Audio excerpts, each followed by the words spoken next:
She adjusted his tie. One precise movement. Not rushed. Not hesitant. Not asking for permission. Just, certain. Her fingers moved a fraction to the left, smoothing the silk like she had every right in the world to be standing exactly where she was standing, close enough to feel his breath, close enough to ignore the 4 armed men positioned behind him like shadows that could turn violent at any second. Like the entire lobby of one of the most expensive hotels in the city hadn't just gone still. Like the most dangerous man in that room, no, in that city, wasn't looking down at her with an expression no one had ever seen on his face before. Dante Moretti didn't move. Didn't blink. Didn't stop her. Which was the first sign something was already wrong. Because men like him didn't allow strangers this close. Men like him didn't get touched. Men like him didn't get interrupted. And yet, here she was. Close enough to fix what no one else would dare notice. Close enough to break a rule no one had ever survived breaking. Her hand stilled against his chest for just half a second longer than necessary. Then she leaned in. Not dramatically. Not urgently. Quietly. Like this wasn't the most dangerous thing she could possibly do. Her voice dropped, low, controlled, meant only for him. Your driver has a gun that isn't his. A pause. The kind that stretched. The kind that meant something. He's been reaching for it since he walked in. Dante's eyes didn't leave hers. But something behind them shifted. Something sharp. Something immediate. Don't get in the car. Silence. Not loud silence. Not obvious silence. The kind of silence that folds into a room and tightens it from the inside out. She held his gaze. 1 second. Long enough to make it intentional. Long enough to make it real. Then, like she had just remembered something small, something almost irrelevant, her fingers adjusted the tie one last time. Perfect. You look good, she added softly. And just like that, she stepped back. Turned. And walked away. No rush. No glance over her shoulder. No visible awareness that 4 men were watching her like they were deciding whether she was a threat, or a problem. Or something that needed to be removed. She returned to her table. Sat down. Picked up her cold coffee. And stared into it like it might explain what she had just done. Like it might tell her why she had stood up in the first place. Why she had crossed a room she had no business crossing. Why she had spoken to a man she didn't know. About something that could get her killed. 3 seconds passed. Then 5. Then 10. The lobby held its breath. No one moved. No one spoke. No one looked directly at anything, but everyone felt it. The shift. The disruption. The moment something invisible had just tilted. And then. His voice. Low. Unhurried. Built for obedience. Stop. She froze. Not dramatically. Not fearfully. Just, still. Like she had expected it. Like part of her had been waiting for it. Behind her, shoes moved against marble. Measured. Controlled. Not rushed. Never rushed. Because men like Dante Moretti didn't hurry. They didn't react. They decided. And whatever decision he had just made, it was already final. 3 minutes earlier, Sienna Rossi had been invisible. Just another woman seated at a lobby cafe table. Laptop open. Coffee gone cold.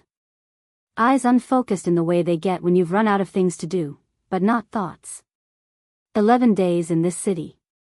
1 failed job interview that morning. Enough money left for maybe 2 weeks before, figure it out, turned into something she couldn't fix with optimism and late nights. She wasn't important. She wasn't expected. She wasn't supposed to matter. And that was exactly why she saw everything. She had been watching the lobby the way people do when they have nowhere urgent to be. Not staring. Not obvious. Just noticing. Patterns. Movement. Behavior. The small things people assume no one is paying attention to. The driver came through the side entrance. That's when it started. Nothing about him stood out at first. Well-dressed. Neutral expression. The kind of face that disappears in a crowd. But his hand. His right hand kept drifting. Every 30 seconds. To the left side of his jacket. Hovering. Pausing. Returning to his hip. Again. And again. And again. Not a habit. A tell. The kind that leaks out when someone is holding something they're not used to holding. Or about to do something they haven't fully committed to yet. Sienna didn't react. Didn't shift. Didn't even blink differently. But she saw it. Filed it. And then. The room changed. Not loudly. Not visibly. But undeniably. The kind of shift that doesn't need announcement. The kind people feel before they understand. The main doors opened. And Dante Moretti walked in. No entourage announcement. No dramatic entrance. But the air adjusted around him anyway. Conversations lowered. Movements slowed. Attention bent, subtle, unspoken, instinctive. Sienna watched something else. Not Dante. The driver. His jaw tightened. Not fear. Not respect. Something internal. Pressure. Like something inside him had just accelerated. Like a countdown had started. And suddenly. Everything connected. The hand. The hesitation. The timing. The presence. She closed her laptop. Slowly. Deliberately. As if she were simply done for the day. But her mind. Her mind had already moved ahead of her.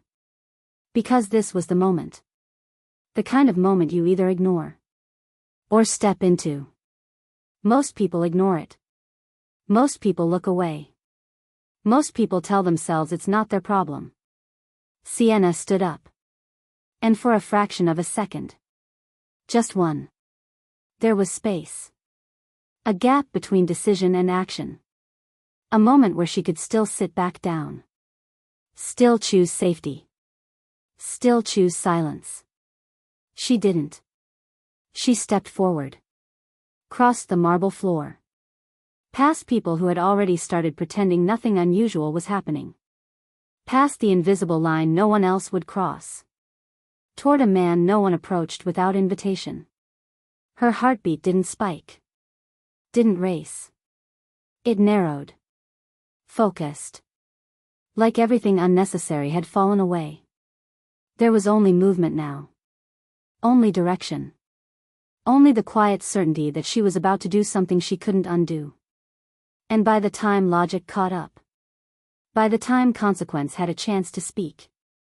She was already standing in front of him. Close enough to see the exact shade of his eyes. Close enough to feel the weight of every man behind him recalculating her existence. Close enough to understand. There was no version of this where she could pretend she hadn't chosen it. And then. She reached up. Touched him. Adjusted his tie.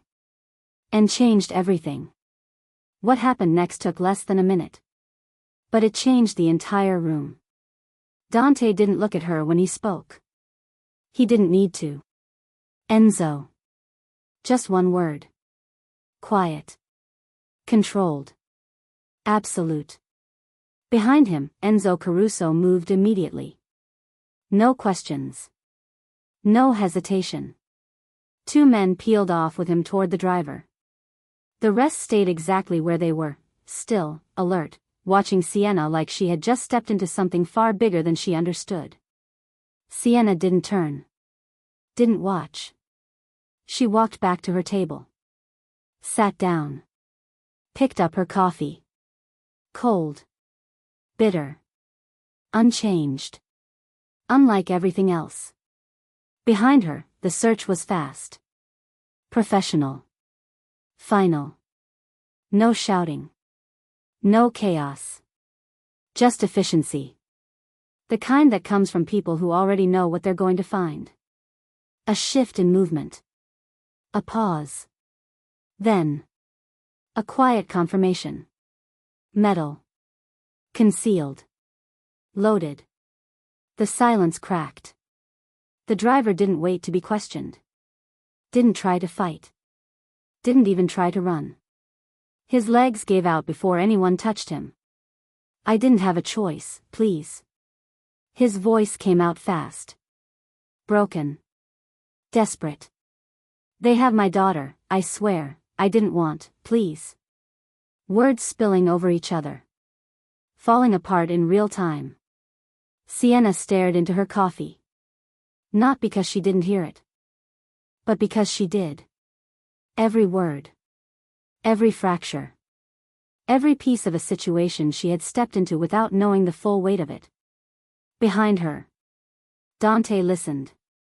That was the unsettling part. He didn't interrupt. Didn't react. Didn't show anger. Or sympathy. Or anything at all. He just listened. Hands behind his back. Posture relaxed. Expression unreadable. As if the outcome had already been decided the moment Sienna spoke. The driver kept talking. Explaining. Begging. Trying to turn seconds into something that might save him. It didn't. When he finished. There was a moment. A deliberate one. The kind that stretches just long enough to make it clear that silence itself is a decision. Then Dante made his. A small movement of his head. That was all. Enzo understood immediately. The driver was lifted. Escorted. Removed. Through the side exit. No struggle. No noise. Just gone. Like the moment hadn't happened. Like the threat had never existed. The lobby shifted again. Not back to normal. Not completely. But close enough. People breathed. Moved. Pretended. Because that's what people do when something dangerous brushes past them without stopping. They continue. They survive it quietly. Dante turned. Not toward the exit. Toward her. Sienna felt it before she saw it. That shift in attention. Focused. Direct. Unavoidable. She didn't look up. Not immediately. She took another sip of her coffee. As if nothing had changed. As if she hadn't just altered the course of someone else's life. As if she hadn't just proven. Without question. That she was right. Footsteps approached. Measured. Unhurried. He didn't rush. Men like him never rushed. He reached her table. Pulled out the chair across from her. Sat down. The sound of it was soft. Controlled. Final.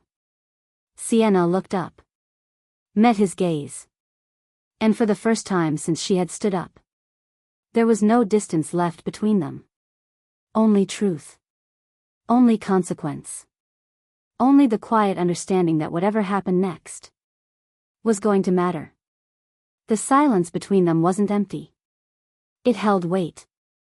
The kind that settles slowly, deliberately, until it becomes impossible to ignore. Dante didn't speak immediately. He watched her. Not casually. Not curiously. Completely. Like he was taking her apart piece by piece and deciding what she was made of. Sienna didn't look away. Didn't shift under it. Didn't fill the silence to make it easier. She let it exist. Because she understood something instinctively. Men like him didn't rush questions. And they didn't ask anything they didn't already halfway know the answer to. How did you know? His voice was low. Even. The kind of voice that didn't need to rise to be obeyed. Sienna set her cup down. Carefully. Not buying time. Just, precise. His hand. No hesitation. No performance. Dante's gaze didn't move. He kept reaching for his left side, she continued. Every 30 seconds. Not adjusting. Not checking. Hovering. A small pause. Someone carrying legally doesn't do that. Dante leaned back slightly. Not relaxed. Measured. Why not?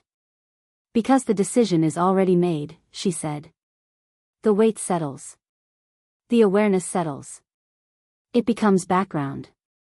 Her eyes held his. He was still deciding. Another beat. And that's the most dangerous kind of person in a room. Something shifted behind Dante's expression. Not visible to anyone else. But real. Recognizing. Understanding. He studied her again. Deeper this time. Who are you? Sienna Rossi. Simple.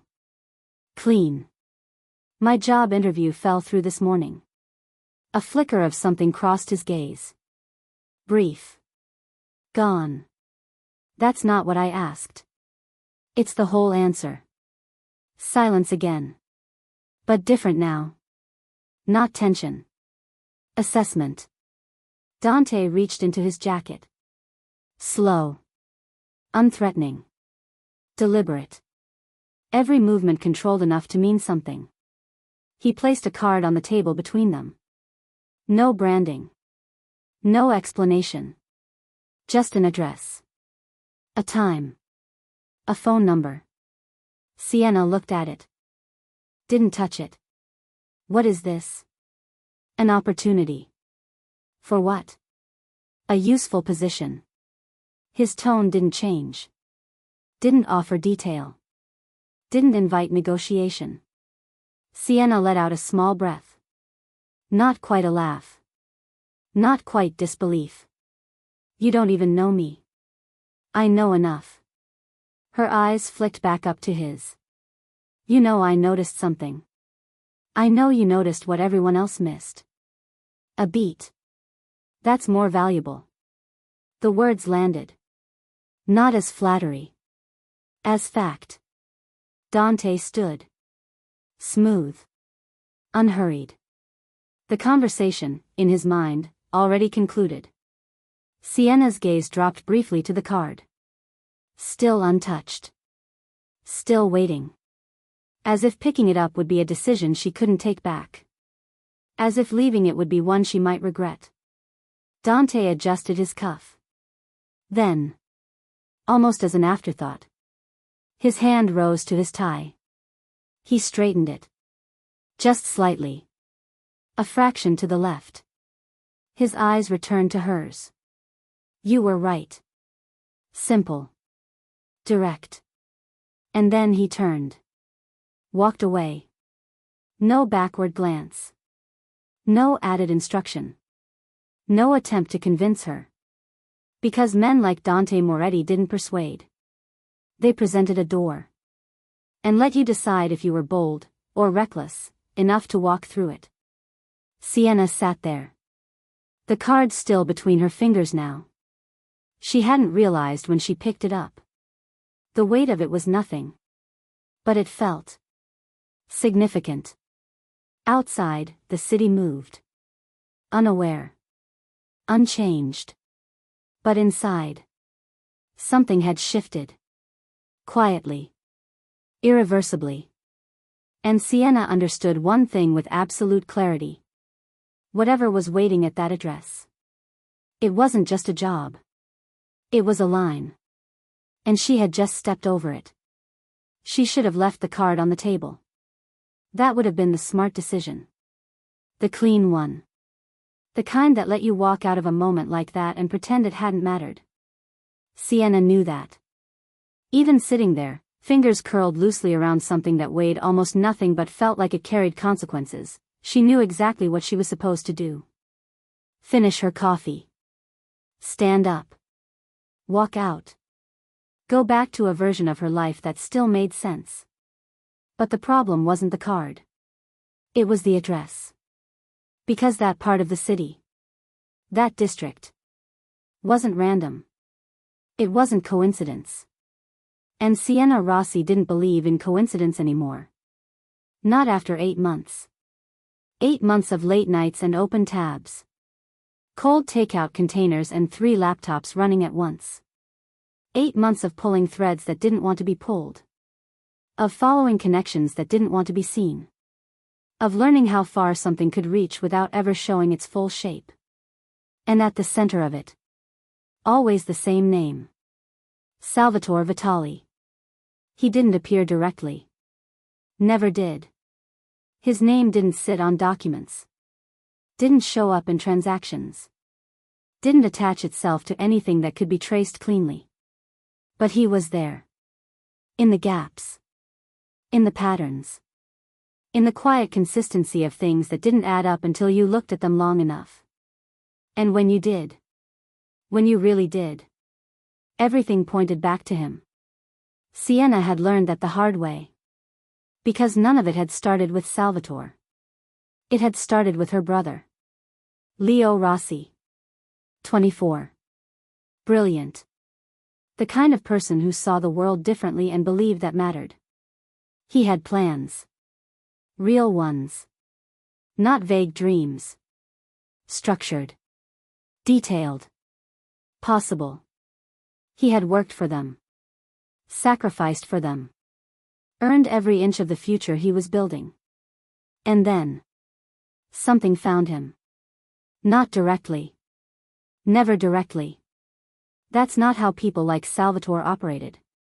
It came disguised. As opportunity. As connection. As something that looked legitimate enough to trust. A job. A contact. A door opening at exactly the right time. And by the time Leo realized something was wrong, it was already too late. His name had been attached to things it should never have been near. Records appeared. Evidence aligned. Carefully. Precisely. Convincingly. Enough that even the people who knew him, the people who loved him, had moments where doubt slipped in. That was the part Sienna couldn't forgive. Not just what they did to him, but how perfectly they did it. How cleanly they erased who he was and replaced it with something else. Something easier to believe. She had sat with that for 1 week. Exactly 1. Then she opened her laptop. And she didn't stop. Not when it got complicated. Not when it got dangerous. Not when it led her here. To a city she hadn't planned to come to. To a hotel lobby she had no reason to be sitting in. To a man she should never have approached. And now. To an address that connected directly to the one name she had been chasing for 8 months. Sienna looked down at the card again. Her reflection stared back faintly from its surface. Tired.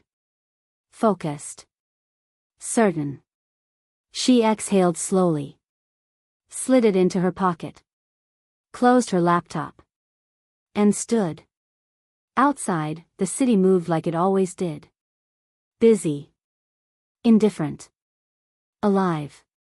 Unaware of the decision she had just made. But Sienna knew.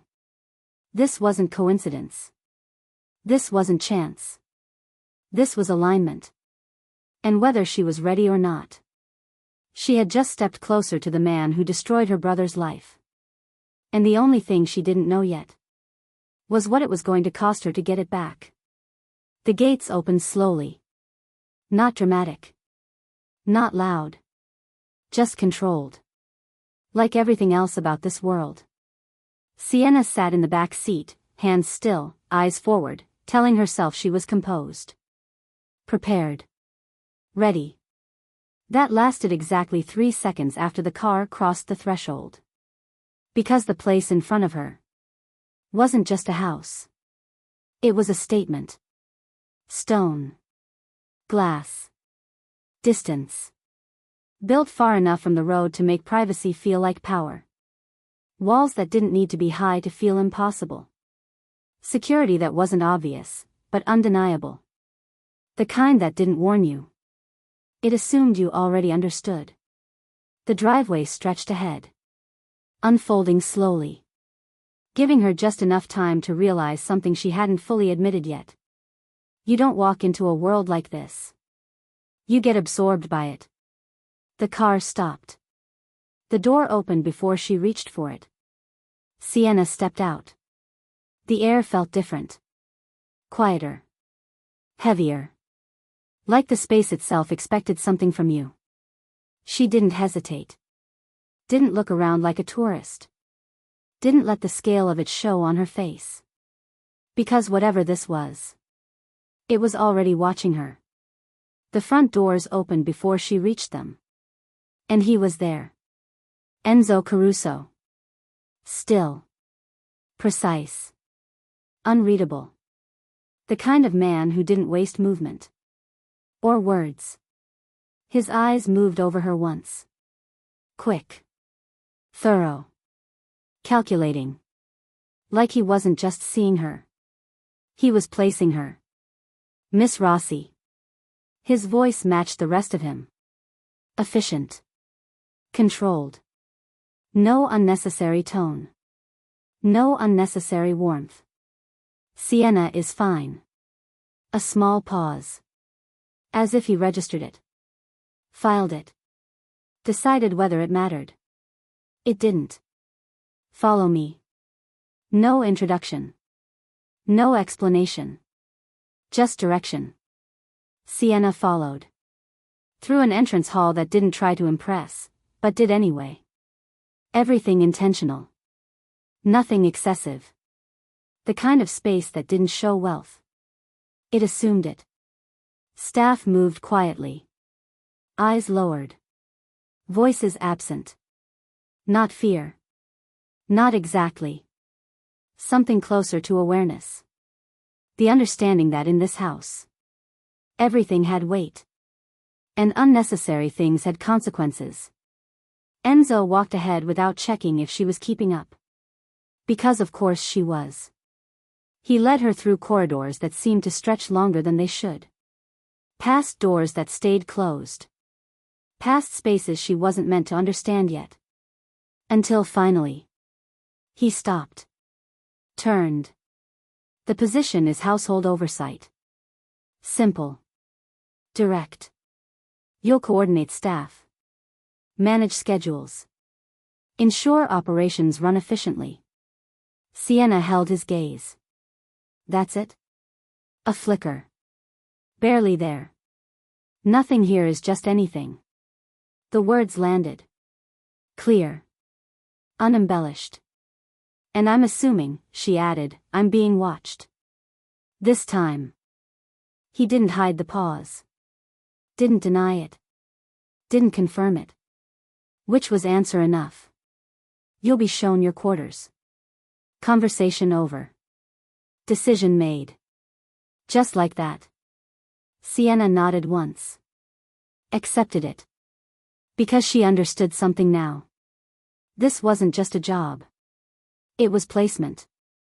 Positioning. Access. And scrutiny. All at once. He led her to the east wing. A room already prepared. Clean. Minimal. Intentional. Not temporary. Not quite permanent. A space designed for someone being evaluated. You'll begin immediately. Enzo stepped back. But before he left, his eyes held hers for a fraction longer than necessary. Not threatening. Not welcoming. Just aware.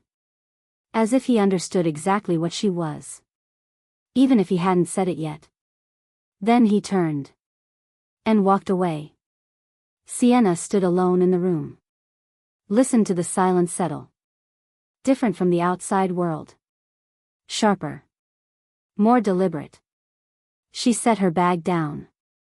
Slowly. Walked to the window. Looked out over the estate stretching beneath her. Controlled. Contained.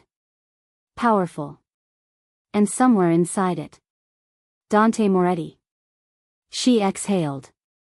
Not nervous. Not uncertain. But aware. Deeply aware. That she hadn't just stepped into his world. She had stepped into something that was already moving. Already shifting. Already watching her back. And whatever came next wouldn't be accidental. Wouldn't be simple. And definitely wouldn't let her leave unchanged. The first 4 days were quiet. Not empty. Not uneventful. Just precise. Structured. Measured in routines that looked ordinary on the surface and carried weight underneath. Sienna learned quickly. Who moved where? Who spoke only when necessary? Who avoided certain corridors? Who watched without appearing to? She learned the rhythm of the house. And more importantly, where it broke. Because every system breaks somewhere. You just have to pay attention long enough to see it. She told herself she was here for one reason. Leo. For answers. For proximity to a name that had already taken too much. That was the only reason she had taken the card. The only reason she had walked through those gates. The only reason any of this mattered. She told herself that with complete certainty. For exactly 4 days. On the 5th. Things shifted. It started small. Like everything that ends up meaning too much. That morning, she made his coffee. Not because she had to. Because she noticed. Black. Stronger than standard. Hotter than necessary. She left it outside his office door. No knock. No message. Just the cup. And she was already halfway down the corridor when the door opened behind her. She didn't turn. Didn't need to. That evening. There was a plate outside her room. Covered. Warm. Her favorite meal. Something she had mentioned once, casually, to a kitchen assistant who probably shouldn't have remembered. But someone had. Someone had heard it. Kept it. Acted on it. No note. Sienna stood there for a second. Just looking at it. At the empty hallway. At the silence that suddenly felt intentional. Of course, she murmured. Soft. To no one. And somehow. Not to no one at all. It continued. Not directly. Never directly. That was the unspoken rule. Nothing acknowledged. Nothing explained. Everything understood. A word, corrected from a doorway when she struggled with pronunciation. Accurate. Clean. Gone before she could respond. A file placed exactly where she needed it, before she realized she needed it. A door held open half a second longer than necessary. Small things. Invisible to anyone not looking. Unavoidable to someone who was. And Sienna was. That was the problem. Or maybe. That was the reason. One afternoon, in the second-floor library, she was alone. Or so she thought. Repeating the same phrase under her breath. Trying to get it right. Again. And again. And again. Until. His voice. From behind her. Low. Precise. Correct. He said it once. Perfectly. The way it was meant to sound. She turned. But he was already at the door. Already leaving. Like the moment hadn't happened. Like it wasn't meant to be held onto. It stayed anyway. Longer than it should have. Long enough to matter. Then there was the meeting. Routine. Operational. Nothing significant. Until both of them reached for the same document. At the same time. His hand. Her hand. Close. Too close. Not touching. But enough. Everything paused. Just for a second. No one spoke. No one moved. And then. They both pulled back. Like it hadn't happened. Like it didn't exist. The meeting continued. But neither of them heard a word after that. Across the table. Enzo noticed. Of course he did. He didn't react. Didn't comment. Didn't even look at them directly. But something in his stillness sharpened. Filed. Stored.